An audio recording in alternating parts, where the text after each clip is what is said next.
আমরা চলে গিয়েছিলাম পুরী, তোমরা তো সবাই জানো। আর পুরীতে গিয়ে আমরা প্রথম দিনে কি কি করেছি সব কিছু তোমাদের সঙ্গে শেয়ার করবো গাইজ। তো পুরীতে গিয়ে আমরা স্টেশন থেকে নেমে রুমে পৌঁছেছিলাম, তারপরে কিন্তু ছাতা নিয়ে ক্রিস, আমি, পাপাই সবাই কিন্তু বেরিয়ে গেছিলাম স্নান করার উদ্দেশ্যে। দেখো, কোনো দিনই মিস করা যাবে না। আমরা পুরীতে পৌঁছে গেছি প্রায় মানে 7টা সাড়ে 7টার দিকে, আর তারপরে আমরা খাওয়া দাওয়া করে 10:30টার দিকে বেরিয়ে পড়েছি স্নান করার জন্য। তো দেখতে পাচ্ছি আমরা রিম, মেঘলা, আমি, পাপাই সবাই আছি। আমরা তো প্রচণ্ড মজা করবো আমরা ভেবেই রেখেছি। তো সেই জন্য কিন্তু আমরা রাস্তা দিয়ে চলে যাচ্ছি সমুদ্রে। আমাদের যেখানে আমরা ছিলাম সেটা হচ্ছে ভারত সেবাশ্রম থেকে সমুদ্র কিন্তু অনেকটাই কাছে। তো সেই জন্য আমরা কিন্তু চলে যাচ্ছি হেঁটে হেঁটে মানে সমুদ্রে স্নান করার জন্য।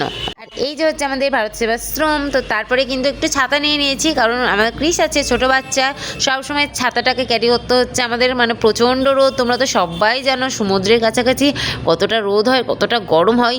তো তারপরে কিন্তু আমরা সবাই মিলে খুব এক্সাইটেড যে আমরা স্নান করব, আমরা মজা করব।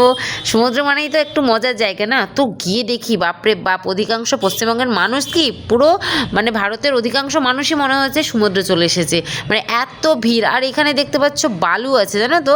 তো বালুগুলো মানে এত গরমে তাপ দিচ্ছে প্রচণ্ড, মনে হচ্ছে কেউ খালি পায়ে গেলে না তার পা পুড়ে যাবে একদম। আর অনেকটা বালু আছে যেখানে মনে হচ্ছে পাটা ঢুকে ঢুকে যাচ্ছে।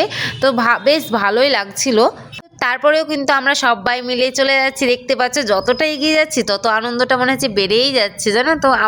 আমি যখন দীঘা গিয়েছিলাম তখন তো আমার বেশি আনন্দ হয়েছিল, তার কারণ আমি ফার্স্ট টাইম সমুদ্রে দেখেছি। তারপরে আমি এখন পুরীতে আসলাম, এখনও কিন্তু আমার বেশ মজা লাগছে, কারণ অভিজ্ঞতাটা তো আমার আছে। আর এই যে দেখো গাইজ, এত মানুষের ভিড় কি বলবো। এই যে মানুষগুলো মানে সবাই কিন্তু দারুণ মজা করছে, আনন্দ করছে। আর এখানে কিন্তু গিয়ে আমরা দেখতে পেয়ে গেছিলাম উট, যেটা আমার পৃথ্বীরাজের প্রচণ্ড ভালো লেগেছে। ছেলে আবার বলছে উট, ওকে তো চেনালাম যে এটা উট, কিন্তু চেনালে তো হবে না, আমরা কিন্তু উটের পিঠে চড়বো এটা ভেবে নিয়েছিলাম। আমি চড়বো না, মানে আমি ক্রিসকে নিয়ে উঠাবো। তো এবার পাপাই তো উঠলো না, সেই জন্য ক্রিসকে কিন্তু আমাকে নিয়ে উঠতেই হয়েছে। আমার কিন্তু খুব ভালো লাগছিল, জানো তো? ছোটোবেলায় দেখতাম সবাই উটের পিঠে চড়ে কিন্তু ছবি তুলেছে, কিন্তু আমার সেই ইচ্ছাটা ছিলই। তো যাই হোক, আমিও কিন্তু সেই স্বপ্নটা পূরণ করে নিলাম। উটটা ছিল, উটের পিঠে কিন্তু আমরা চড়ে নিয়েছিলাম। বিশ্বাস করবে না গাইজ, উটটাকে আমি অনেকক্ষণ ধরে দেখছিলাম আর ক্রিসকে দেখাচ্ছিলাম, এই যে দেখ এটা উটটাকে এত সুন্দর করে সাজিয়েছে কি বলবো, ওদের এটাই কাজ, তাই না? তো যাই হোক, আমরা একটা দিন গিয়েছি, একটু মজা করবো, আনন্দ করবো না, তাই কি কখনো হয় বলো? আগে উটের পিঠে চড়বো, ঘোড়া ছিল, অনেক কিছুই ছিল। তো ভাবলাম যে আগে উটের পিঠে চড়বো, তারপরে আমরা কিন্তু খেলা করব, সমুদ্রে স্নান করব, অনেক কিছুই করব। তো আমাদের তো কত প্ল্যান, কত আনন্দ। তো এই যে দেখতে পাচ্ছ এই কাকুটা কিন্তু আমাদেরকে সিঁড়ি নামিয়ে দিল, আমরা যেন উঠবো তাই। আর এত উঁচু উটটা, ভিডিওতে মনে হচ্ছে না অনেকটা উঁচু। তো পাপাই দেখতে পাচ্ছ, আমার কিন্তু প্রচণ্ড ভয় লাগছিল, মনে হচ্ছিল পড়ে যাব সামনের দিকে। তো ক্রিস আছে, তো আমি বললাম না, আমি বেশিক্ষণ মানে 1 মিনিটও হয়নি মনে হয় উঠে পেটে চড়া, আমি উঠেই কিন্তু নেমে পড়েছিলাম, কারণ আমার প্রচণ্ড ভয় লাগছিল পৃথ্বীরাজ যদি পড়ে টরে যাই, কোনো দরকার নেই। তো আমার একদম ভালো লাগছিল না চড়তে। তো যাই হোক, দুটো ছবি তুললাম, কিছু ভিডিও করলাম, দিয়ে নেমে পড়লাম। এই যে দেখতে পাচ্ছ, তো পৃথ্বীরাজ কিন্তু একটু কান্না করছিল, কান্না করবে না কেন, কারণ অনেকটা উঁচুতে, আর আমারও প্রচণ্ড ভয় লাগছিল, জানো তো? মনে হচ্ছে পড়ে যাব। এই যে বুঝতে পারছো কিনা জানি না। তো আমি পাপাইকে বলছিলাম, পাপাই নামাও, আমার আর ভালো লাগছে না।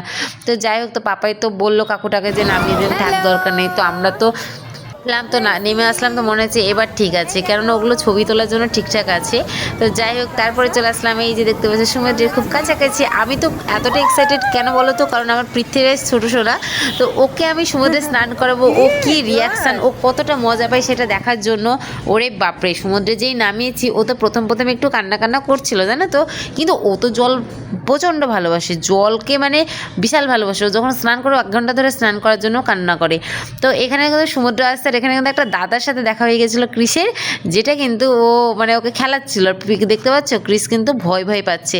তো যাই হোক, পাপাই কিন্তু ওকে ধরেই ছিল, ধরে কিন্তু আমরা একটু স্নান করছিলাম। প্রথম দিকে একটু ভয় করলো, লাস্টের দিকে জানো তো ও জল থেকে উঠতে চাইছিল না, প্রচন্ড কান্না করছিল, জলেই খেলবে। আর কি বলতো, লোনা জল মুখে আসছে, ও চোখ জ্বালা করছে, আমাদেরই তো কেমন লাগছে। ওকে নিয়ে কিন্তু আমাদের এতটা স্বপ্ন, এতটা আশা, ওকে নিয়ে আমরা এত দূর যে জার্নি করেছি, এটা কিন্তু আমাদের সার্থক হয়েছে। ও প্রচণ্ড মজা পেয়েছে, ওর মজাতে আমাদের কিন্তু বেশি মজা লাগছে, তাই না? ছেলেদের আনন্দেতেই তো মায়েদের বেশি আনন্দ হয়। তো দেখতে পাচ্ছ এই যে ওকে ধাক্কা দিয়ে রীতিমতন ফেলে দিচ্ছে সমুদ্র। তারপরে আমি আর আমার ছেলে চলে গেলাম একটু স্নান করার দিকে। তো পাপাই বলছে না না অত দূর যেও না। আমি বললাম না না কিছু হবে না, দেখো কত দূরে কত মানুষ আছে, তাহলে কিছু হয় বলো? তো এদিকে কিন্তু আমি আমার ছেলেকে নিয়ে একটু মজা করছিলাম, একটু বেশি ঢেউয়ের দিকে না গেলে ভালো লাগে না। তো কাছে গিয়ে যেই ঢেউ আসে তখন মনে হচ্ছে আমাকে উল্টে ফেলে দিবে, মানে এত ঢেউয়ের কিন্তু প্রকোপ আছে। দেখো ক্রিসকে কিন্তু আমি নামিয়ে দিলাম, একটু মজা করছিলাম, মস্তি করছিলাম। আমার সত্যি কথা বলতে আমার ছেলে মানুষই আমারই বেশি। তো যাই হোক, তো ছেলেকে দেখতে পাচ্ছ ও কিন্তু প্রচণ্ড খেলা করছে, আর আমরা কিন্তু বেশ মজা করেছি, অনেক আনন্দ করেছি। সমুদ্রের জল ঢেউটা যখন আসছে তখন পৃথ্বীরাজ দেখতে পাচ্ছ ও মানে খুবই খুশি। তো যাই হোক, আমরা কিন্তু এইভাবে মজা আনন্দ কাটিয়ে কিন্তু এই প্রথম দিনে আমরা এইভাবে সমুদ্রে স্নান করেছিলাম।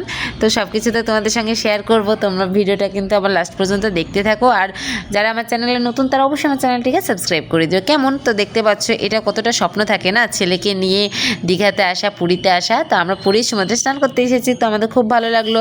তো যাই হোক, এই যে দেখতে পাচ্ছ, তারপরে আমি চলে গেলাম একে একে ভিতরের দিকে স্নান করতে।